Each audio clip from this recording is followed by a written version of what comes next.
So heavy tails, it really once again depends on the tail. So some heavy tails are really just more of a club. So it's really just, let's go full screen here.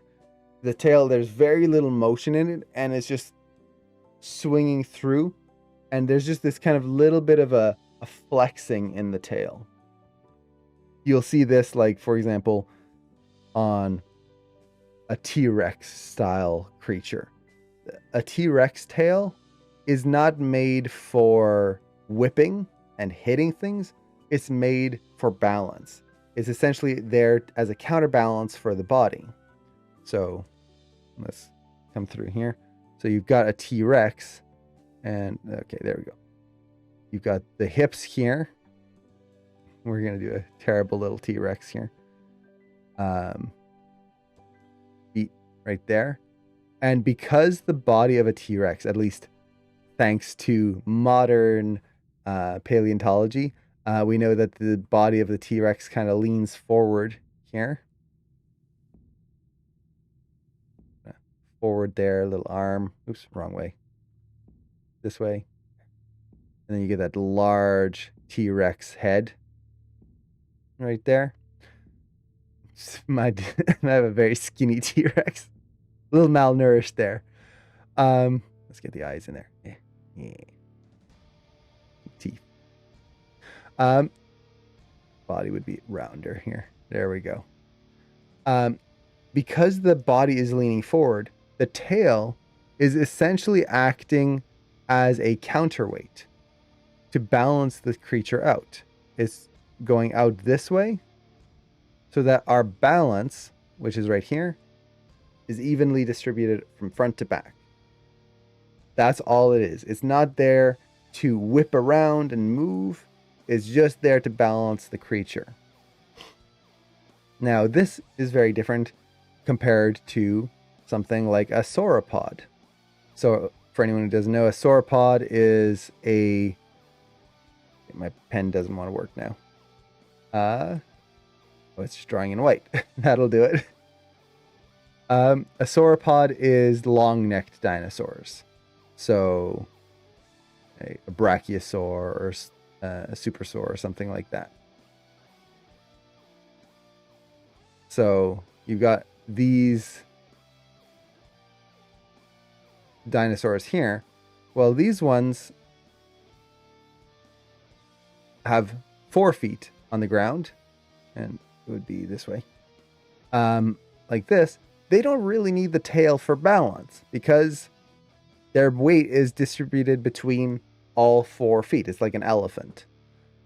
So the tail for these types of dinosaurs can be much more flexible.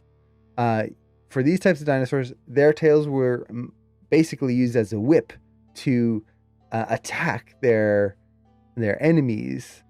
So you'd have this long kind of whipping tail right through there.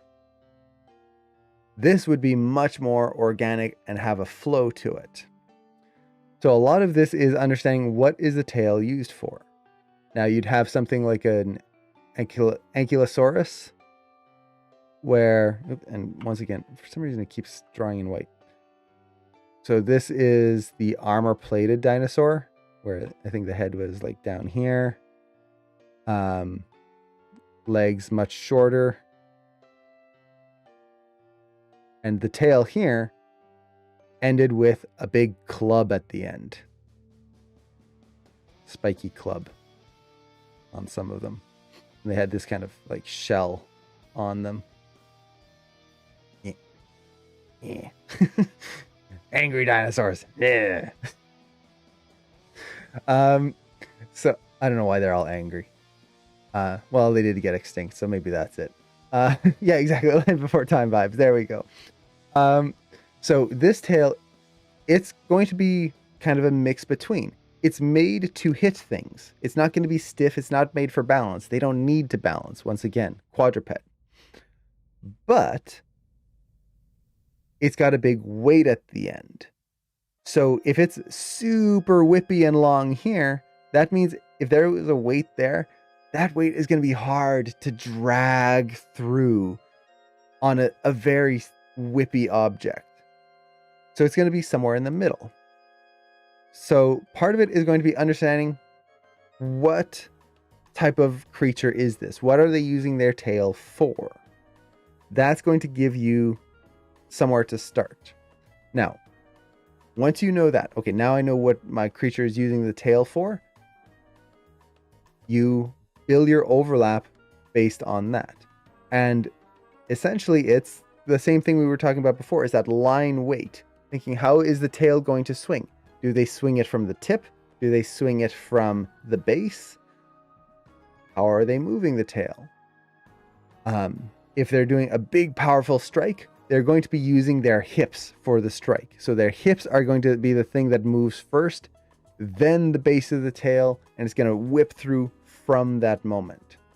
But what if they're just kind of happy? So if you ever look at cats, like their tails, a lot of times when they're happy, let's see, we've got a cat here.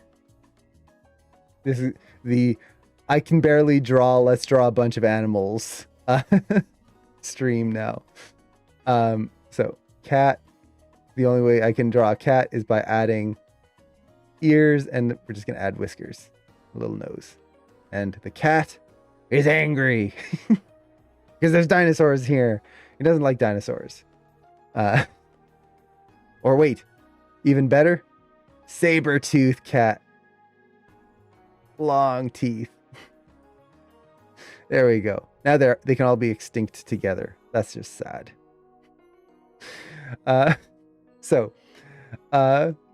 We've got the cat here, and we need the tail for the cat. Well, if anyone has had a cat, you'll know that when a cat is happy, the tail doesn't just kind of go out here and it doesn't just overlap.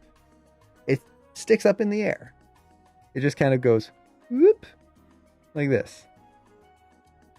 And when they do that, that tail is pretty stiff. It's not wagging around like a dog.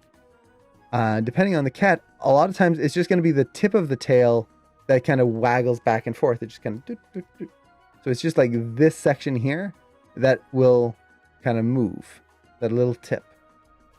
So when you're doing the overlap on a tail, it doesn't always have to be this big wave through the whole thing. It can be a little motion only on part of the tail. So, like, to kind of bring that back to your question, a long tangent to answer your question, how do you do a heavy tail with a weight on the end? The first thing is going to be understanding, how does this creature use their tail? What is the purpose of the tail? The next is, how are they swinging it? If it's just got a big weight and they're just walking along, are they dragging the weight? In which case, they can just relax their tail and let it drag. Most likely not, though, because if we're dragging something, it can get damaged. It's like, would you drag your feet or would you lift your feet? You could drag them. There's no reason to really lift your feet. You can still walk without doing it. But it's just better for your health to not drag it. So the tail would probably stay up in the air. Now, is it going to be easier to lift a tail up that's got a big heavy weight on it if it's stiff or if it's really wavy? It's really wavy. Try to hold the weight at the end of it. It's going to be next to impossible. So it's going to be pretty stiff. And it's just going to stay there. It's not going to do a big, like, waving overlap and just kind of go all around. It's just going to have a little bit of a kind of offset like that. Now, yeah, that would be the main kind of idea here. It's just trying to figure out what kind of creature this is. How are they using that tail? Now, just kind of another note, just on cats, for anyone who is having to animate a cat. A cat's tail is another type of use. So this is an attack tail with a club at the end.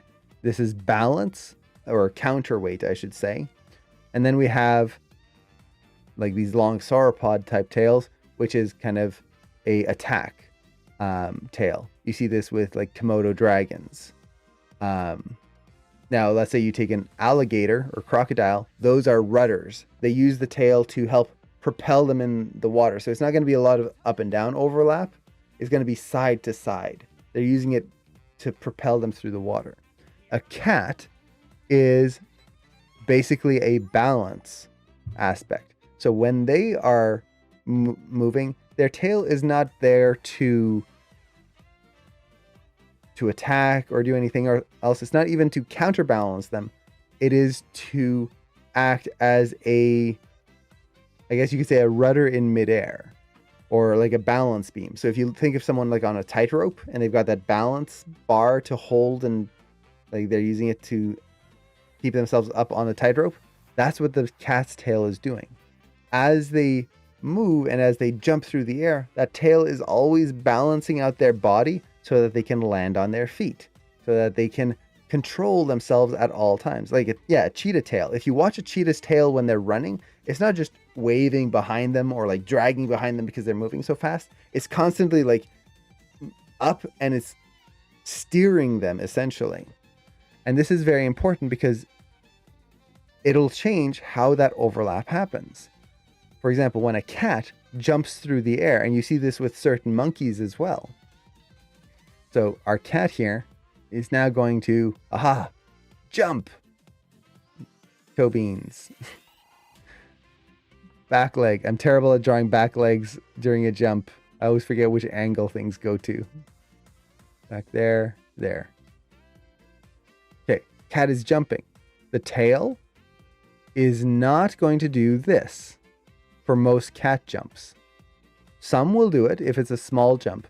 But if it's a very large jump, if they're trying to land somewhere specific, that tail goes forward like this, because they're using it to balance. If you were to look at the cat from the front view, that tail is doing this to steer their body into place. So once again, we have to know, what is that tail being used for? That's going to be the biggest thing that describes how to animate these.